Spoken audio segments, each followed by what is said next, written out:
All right, we're recording. Carlton, Welcome back. Welcome back to the show, everyone. you listened to me do the cold intro, which is not normal. What was your, give me your, what's your rating of that? That was good. It just had a few slips. I'm going to give you a 7. Okay. All right. Just a few slight delays, but it was pretty good overall. So people are probably wondering, why do I feel like I have heard Adam and Carlton so much in my life recently? And it's because we've started launching 2 episodes a week. So we'd love your feedback. If you don't like that, send it to Adam. If you do like it, send it to me, and or just like unsubscribe. I feel like that's also an option. or unsubscribe. No, it's funny because there's some people that love listening to podcasts like right when they come out, and there's some daily ones that I listen to, and I can only handle like 2 or 3 daily ones, but I like the ones that are like twice a week. It's like a good friend, but it's there when you need it. Yeah, it's not overwhelming you. Yeah, same. From a consumption standpoint, I love twice a week because either I will listen to them, as they come out, and it's just like a fun, second. The first one's always good because it's a fresh start, and the second one is like, I kind of get bored midweek and I'm looking for something new. I get to listen to my favorite shows. Or if I've missed a couple of weeks, then I go on straight binge mode. Like you go for a long couple hour walk and just feels like you're talking to the same people over and over again. Which is always fun. So speaking of getting deep into pods, Erik Jacobson, who, by the way, I learned on this episode, his middle name is Bison, and he has a bunch of bison behind him. If you're watching YouTube, which is perfect with our branding as well. Yeah, he was just trying to help us out. Yeah, Give his little brand nod. But yeah, Erik's been in the industry for a long time. Like I said, really have always looked up to him and appreciate his perspective on the industry. What'd you think of the conversation? Yeah, it was great. He's got a ton of deep knowledge and like practical knowledge. He's been doing this, like you said, for a long time. So it's always good to hear his perspective.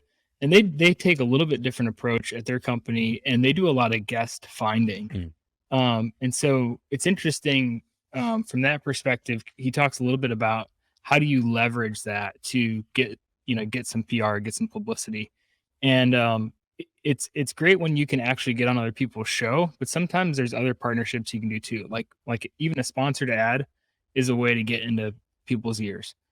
Even doing like a short segment, like there's a few different things that he mentions that are ways to kind of leverage working together with other podcasts to help grow your audience for your show. I think, it's common knowledge, but this idea of, hey, if this person listens to podcasts and they're in your industry or they're in your niche, there's probably a good chance that they'd like your show as well. So I think he brings a good perspective to that. Yeah, it's pretty cool to see how the industry has been maturing over the last several years. And, what used to be, you have a podcast, maybe you go on somebody else's podcast, now has all of these, more traditional channels, whether it be programmatic advertising, whether it be, creating automatic ad inventory on your show, or doing full scale PR campaigns and PR tours like people have done for decades in other executions, that coming to podcasts. And Erik's been at the forefront of that. So definitely learned a lot about how to think about revenue when it comes to podcast production and partnerships. And I don't really have anything else to say. Let's just dive into it. Let's go. On this episode, we're joined by Erik Jacobson, the founder and CEO of both Lemonpie and Hatch Edits. Erik got his start working in the podcast industry by supporting Tim Ferriss on The Tim Ferriss Show, which led him to starting his own podcast PR and production agencies. Erik's one of the people I look up to most in our industry. And in this conversation, we get into how he's built millions of dollars of revenue through his podcast, Brands That Podcast, where he sees opportunities for new show concepts, and what he sees working for the brands he partners with, such as HubSpot, FreshBooks, ManyChat, and others. I really enjoy every time I get to talk to Erik, and I think you will too. Let's get into it with Erik Jacobson. All right, we're back with another episode of Content is for Closers, and I'm bringing back one of my oldest, connections, colleagues, whatever you want to say, in the podcast space, Erik Jacobson. Erik, thanks for joining us. Thanks for having me, man. Back for round two. It feels great. Appreciate the invite. Yeah, we got first connected, I don't know, several years ago. We've been doing this 5 years. You've been doing it even longer. And always love getting to talk to you, CEO of Hatch Edits, as well as Lemonpie. Maybe real quick, you could give us just the, description of what those two companies do and what you do there. Yeah, so we've been in the podcast game for about 6 years now, like fairly close. I think we both started our journeys around the same time, which is fascinating. And really hit podcasting when it was early, but not too early that these businesses didn't work. And so over the time, the companies have evolved, but Lemon Pie is a PR agency that focuses on podcasting. So our 100% of our focus is on getting awareness for executives at tech companies, interviews, the 30 to 60 minute long form interviews on podcasts that their target audience is listening to. So sort of like a new modern way of PR. And there's some interesting things to think about with that. And then Hatch is essentially a subscription service where for one flat monthly rate, we handle the technical piece of the audio editing, as well as podcast strategy consultation for one flat monthly rate that brands, can use to get their podcast up and running when they want to create one for their own company. And you work with people there, like I've seen you talk about Dave Gerhardt before Yep. and other companies. On the Lemon Pie side, you talked about tech executives. Is that a Yeah. newer, I don't know when we talked last, but is that a newer niche or was that always the focus? Yeah. So positioning is one of the hardest things to Mm, do in agency world. And like really been studying that over the years and how important it is. And it's kind of scary to like niche down and feel like you might get too specific mm, to where things won't work. But what we found is it has been helpful to more accurately describe the people we do our best work for and who could get the most value out of it. And mhm. over time, we've tested that with different types of companies, different types of speakers, things like that. And what we've realized is our sweet spot is tech. Mm. Um, and and for a lot of reasons, we just understand it very well. We understand what they're trying to do. We can work with a variety of different speakers on their team, each going after shows that have their area of domain expertise, all of that kind of stuff. And so it's been easier to talk about what we do and who we do it the best for, which is Mhm. what positioning is. And then our messaging and all of that stuff comes from that. But the tough part is figuring out positioning. And that's been just an iteration over the years, sort of like uh, figuring that out, in real time. Yeah, you've always challenged me from afar. Just we started off, like you said, similar times, but we were way broader. Like, yeah, Mm. we do podcasts. Also, like anything you'll pay us for. So, just trying to get going and get that momentum rolling. And when it comes to niching within podcasts, it does start to get scary because you don't want to isolate yourself. Like, what if the niche you choose ends up going bearish when it comes to podcasts or whatever? But I think that specific target is a great one for what we do. Yeah. And it's, we could have said, podcast PR for SaaS or podcast PR for software. And that would be one level further down on positioning. But we decided to keep it broad as tech because there's a lot of companies that aren't purely a software company that think of themselves as tech. So Mhm. like big, consumer companies like Personal Capital or um, like Square would think of themselves as a tech company, but they're not SaaS. So it allowed for more flexibility with some specific positioning is Yeah, why I we did love that. that. And you all have done a really good job telling that story, telling the story of how podcasts can be used within tech or really just even more broadly through your show, Brands at Podcast. And I've seen you talk a number of times about the pipeline that you've been able to generate through that. Obviously, we believe in a similar strategy, but I've never really talked about that. And so I was just curious how you maybe that's for good reason, but I was just curious how you think about that and what you've seen as you've been developing that show. 100%. Yeah. So Brands at Podcast is our show at Lemon Pie. And we've had it for, I think, a couple years now. We did it in seasons. So we did take a break and then we did season two, which is going on right now. And the goal of that show is we decided to create a bottom of funnel show. So I kind of think of these strategies in a variety of ways, but two being, do you want to go top of funnel or do you want to go bottom of funnel?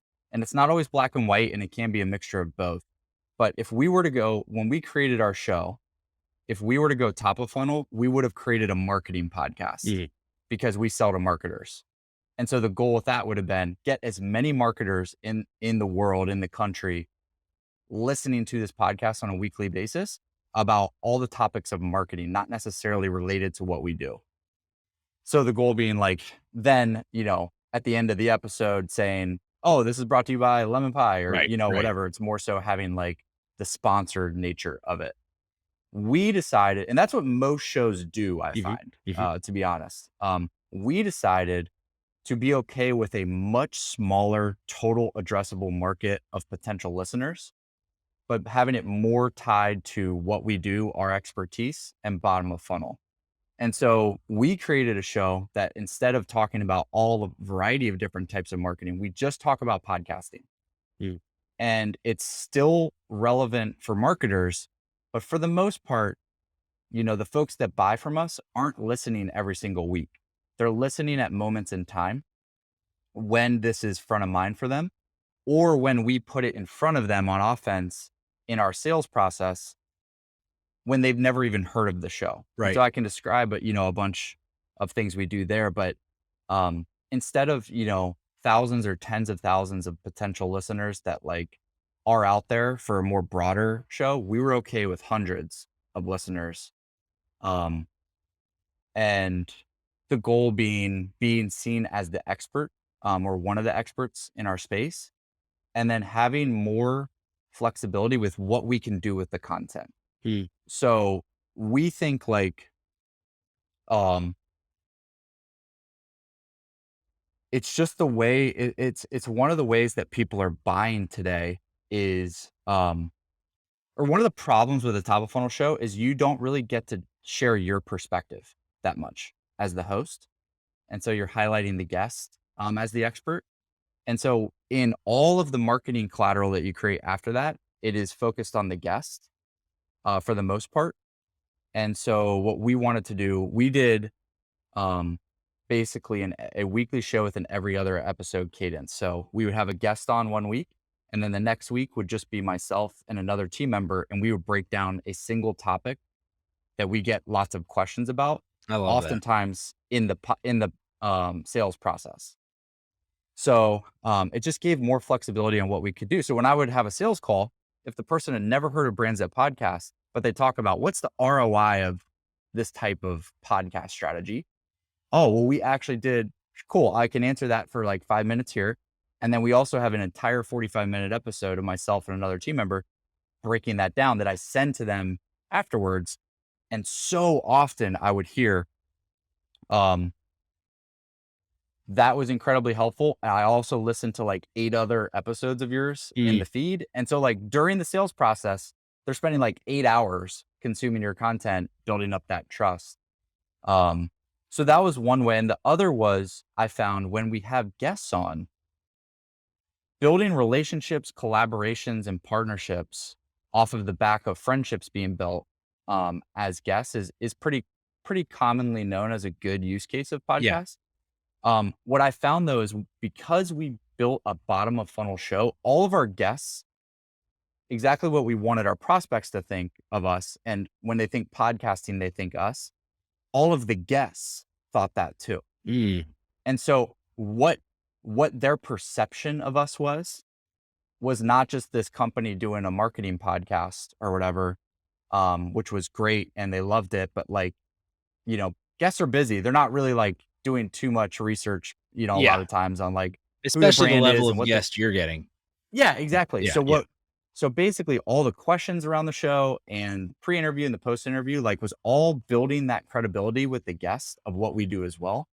And then I was able to parlay relationships off of the back of that, after the episodes, and like continuing to build the friendship that then led to influential folks with marketing audiences, promoting us. Effectively. Yeah. I've loved following your journey on that. I think you've even tweeted some specific numbers around it and things like that. And like when you look at it initially, the temptation can be like, oh, it's only hundreds. Well, how are you able to like scale that effectively? But then you think about the fact that, like you said, it's bottom of funnel and you're showing instead of telling, like that's so powerful, especially with the types of clients that are in the space. Marketing, they get pitched marketing concepts all the time and they're not sure if they're effective.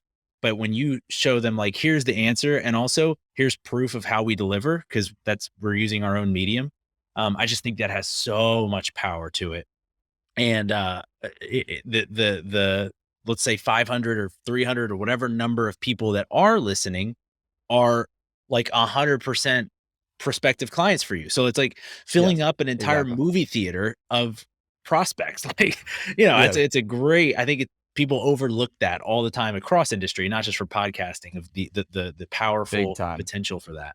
Big time. And the reason is they're obsessed with vanity metrics. It's not vanity. I don't mean to like be so, controversial about it necessarily. Cause like, obviously the more eyeballs or ears that are paying attention to you, usually the better. And so like, that makes sense. Right. But people are they don't know how, a lot of these companies don't know how to attribute the success or the ROI of a podcast to anything but downloads. And so which in fairness is like this, that's sort of like the standard metric, right? 100%. When you go into your hosting account, that's what it shows. That's literally the only thing it shows is downloads. But there's so much more that you can look at for the ROI than just that. And so it's tough if you spend a year doing a show and you have 150 listeners per episode. That is seen as a failure in a lot of people's eyes. And we don't believe that to be the case. And so we kind of wanted to eat our own dog food and like, back up our own words by doing a show with that very same execution. Yeah, I love that. I wanted to ask one question about, you said you guys made a decision at the beginning to create in seasons. I feel like that's something that people go back and forth on a lot, have a lot of differing opinions on. What was the strategy that you had going into it? And for context, like, we've toyed with this, and in full disclosure, I just don't know how to do it effectively and I think it needs that forethought in order for it to be used effectively. So I'd be curious how you think about that. Exactly. So again, the reason we had more flexibility in this, it is very difficult to stop a show for a decently long period of time. Let's just say months. If it's weeks, like, that's actually pretty trivial. And you can actually do seasons that way, where you design it such that it's less about taking a break and it's more about differentiating the content inside of your feed. So it's, maybe you take a 2-3 week break, but you've already been working on the content. You're going to be able to continue that quickly, but it's more so having a delineation of like new, exciting, fresh season than it is like taking a few months off. So when you take a few months off though, what you lose is the habit that the listeners have of going to your show, hitting play and doing that. And so they move on. So it is hard to get them back. The reason we were okay with it is because, again, it was bottom of funnel for us. So like, this show has produced results for us. If we stop producing episodes forever from here, this show is still producing results for us because of the way we design the episodes and the stuff we cover, and how we can use it in sales and marketing collateral, like, forever, basically. And so that's why I was okay with, maybe we do lose 20% of the listeners we had built up. Like, we're never able to get back 20 to 30% of the listeners when we relaunch season 2. But I was, again, that wasn't like the North Star with our goal. There's so many, this is the most important thing I've found. There are so many different goals you can have for what you hope a podcast does for your brand. There's literally like 5 to 10 different things. And the most important thing is designing the show's positioning, and the episode formats and content that you cover to meet those goals. So our goal was not to get 10,000 listeners. It was to help actually drive revenue. Right. Crazy thought. Yeah. So, so that's why it was okay to lose a little bit of that. Yeah, that's great.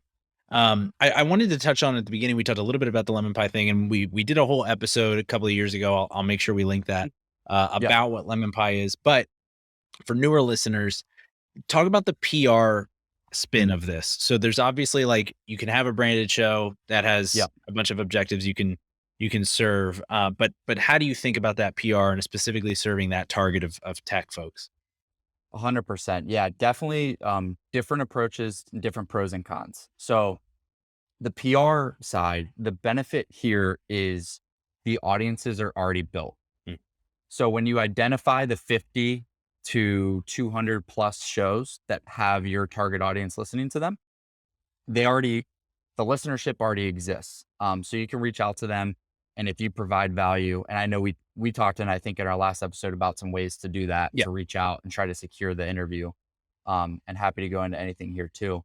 But landing as many of those as possible, you already get I mean, it's a quicker path to actually having people consume the content. Mhm. The problem though is you're not building an asset, and you have less flexibility of like what topics you cover kind of, and how you can kind of use that in your marketing collateral and engine afterwards. So there's a little bit of trade-offs with it. But interestingly, they both go hand in hand very well. So for example, what we have found after testing this quite a bit and studying it is that one of the best ways to grow a podcast is podcast to podcast marketing. We have found that to be the single best channel to grow a podcast. So, however you can, getting other similar shows that have listeners that you want to be listeners of your show, somehow your show's name is talked about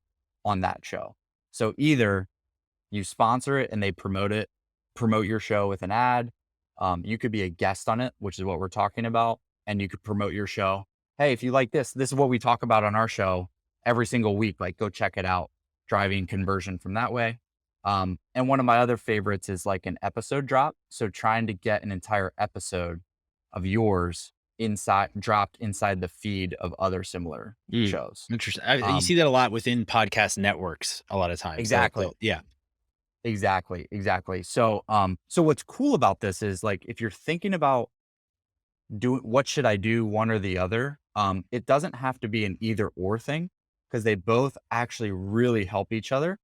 But if you're unsure if this is a channel you will like, it's easier to test being a guest on a few episodes first, just see if you like it. I wouldn't measure it for like direct results off like 2 interviews or anything like that. Right. But just like if you like it, if you think it's something you want to spend your time on, and then you could double down on that and then possibly launch your own show. But in an ideal world, your own show has already been created by the time you go and do interviews on other shows, so that you can drive awareness to yours. Sure. Could totally see the complementary part of that. And it's almost like what you were talking about earlier with the branded show, all this control, all these levers you can pull in terms of your objectives and all those things. You're sacrificing some of those for volume of audience. Yep. I would be curious, how do you advise people who go on these tours or who think of it in that way to think about conversions? Because obviously there's some lack of control there. How do you all incorporate that into it? Yeah. So there's a lot of ways to think about this. The problem, the single biggest problem, and also why it's such a big opportunity, is the lack of attribution with podcasting as a channel. Why this is a challenge is because it is hard to attribute in any sort of analytics tool that you have, for the most part. And I can go into why. But that also means that companies who only are able to, because of their structure, rely on what analytics and dashboards say of where referral sources are coming from as the reason to do or not do something, that means they won't do this. And you have the opportunity. This channel has been proven. There are hundreds of brands that have done ads, guesting, and production to their huge benefit. So that this channel works. And so, but the question is, how do you think about the goal, and then how do you measure it? So the best way to measure like being a guest on other shows is if you're thinking about it from like a driving revenue standpoint, let's just take leads, for example. It's not the best thing to think of like a pure lead gen channel, but if it's working, it should generate leads for you. And the best way to know if that's working is self-reported attribution. So it's pretty shocking how many brands don't have this. But having something pre-form fill or pre-sign up or post-sign up that simply asks, where did you hear about us? Yeah. So simple. And literally just having ideally an open text box and they can write in whatever they want versus like prescribed drop downs.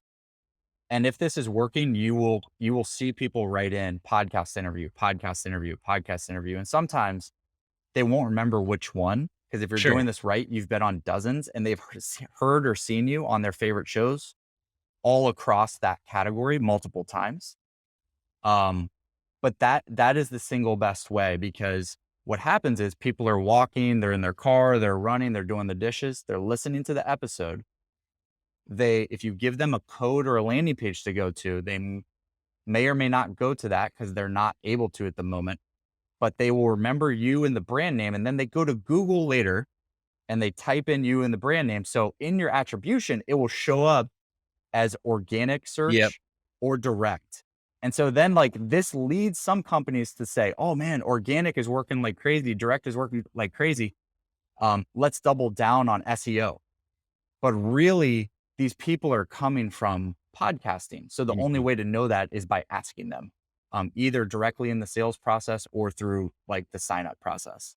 Really good tip there. I feel like that's a very practical thing a lot of people probably miss. Just switching gears a little bit. What do you enjoy listening to when you're doing the dishes, when you're out walking? I feel like so many of us spend so much time thinking about this stuff that if you're like me, I go through pretty drastic phases. Like I'm listening to a ton or I'm listening to nothing. Is there anything that you've got that's been good for you? Yeah, I don't know if you can see this, but I use Pocket Casts and Oh, I've yeah. got like Oh my so many podcasts. I've got like 100 in here. But I bounce around. I'm not listening to like every single one of those. Yeah. So I've got two modes of listening. I have one where I find somebody I want to learn as much as I can from, in some topic, typically business related. And then I will go find every single interview they've ever done. And usually it will be on like 20 shows I've never heard of. And so I'll just download that. I'll subscribe to that show. I'll download that episode and then do that 20 times across all the interviews they've done. That's one of my favorite things to do. And interestingly enough, that is a hack to grow your listenership, because I think a lot of, not a lot, but I do think there's a good portion of people that have their favorite people and they will do that. And if after you listen to somebody give an interview 10 times, when somebody is giving as a host, being a good host and asking good questions, and you can kind of stand out and possibly get them to convert to a listener to your show just by doing that. Man, that's such a good point. Just to interject there, I have a friend who is obsessed with Michael Saylor, the CEO of MicroStrategy, has heard every episode and interview that Michael Saylor does.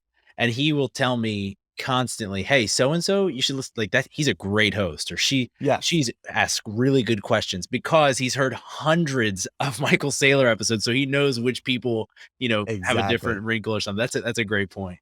Exactly. It's like, I went through a base camp phase a while back and studied everything that Jason and DHH were doing. And so I would listen to all of their interviews, and like some hosts will get them on and ask like, hey, so what's your take on like remote work? And like, that's one of their core things that they've answered hundreds of times. They wrote a book. So they wrote a book all on it. Like it needs to be more pointed question that is unique, that's never been asked, is the goal at that point for you to be able to stand out. So I like doing that. That's kind of how I study a lot. But some of my other favorite shows are three types. Inspiration and ideas is one category. So a show like that, which I know you love as well, is called My First Million. Oh yeah.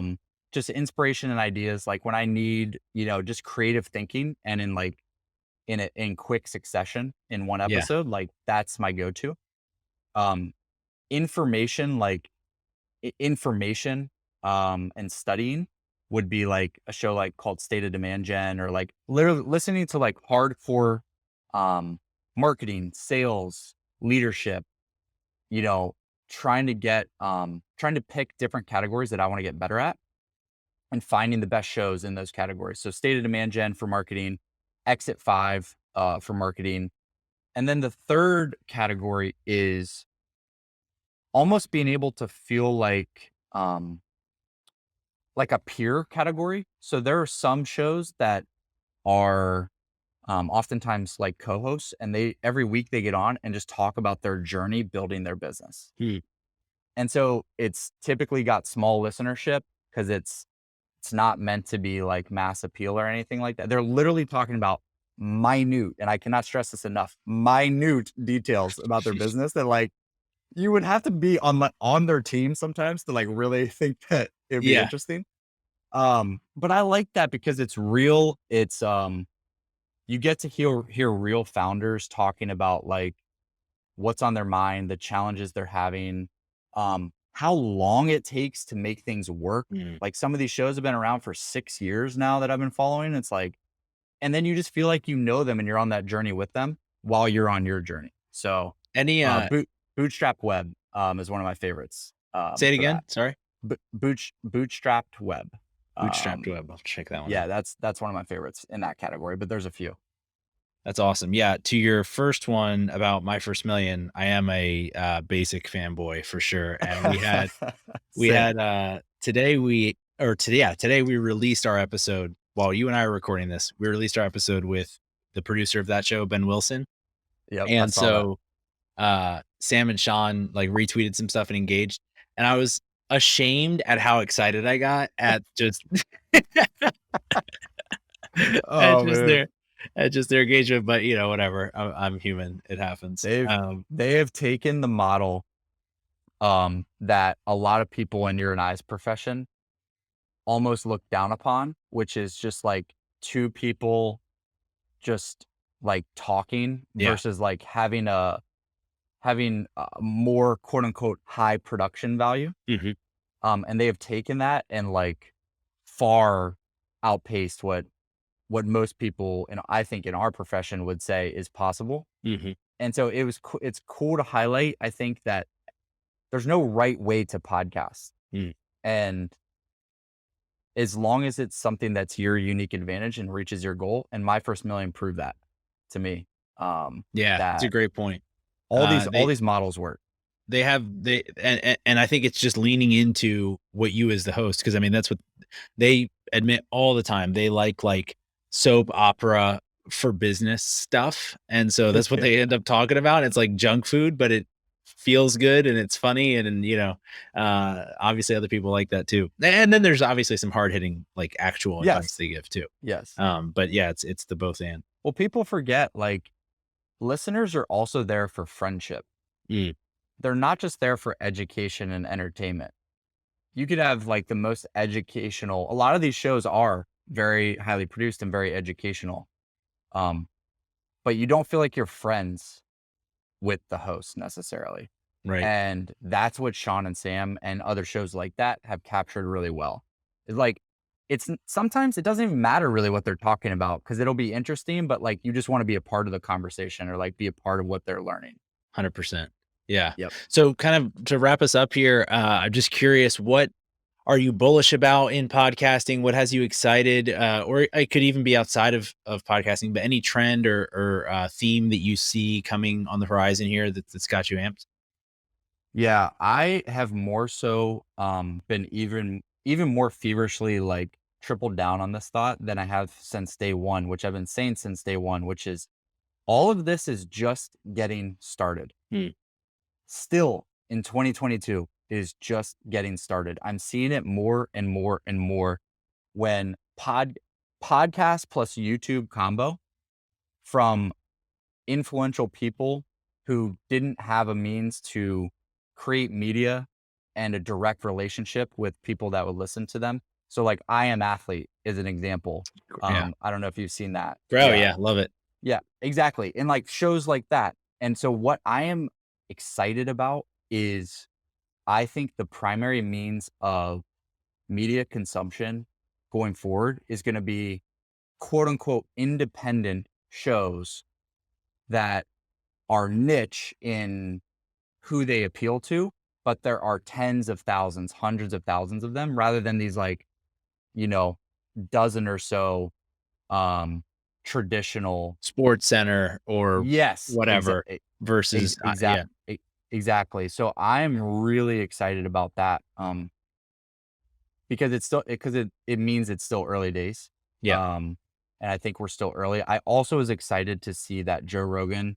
I was very interested to see what happened with Joe Rogan when he went to Spotify, and if it would turn out like Howard Stern, where like the importance of Howard Stern in culture is almost non-existent now. Right, And he used to be the Joe Rogan of that time, and he went to Sirius, and that gated content over time basically caused that.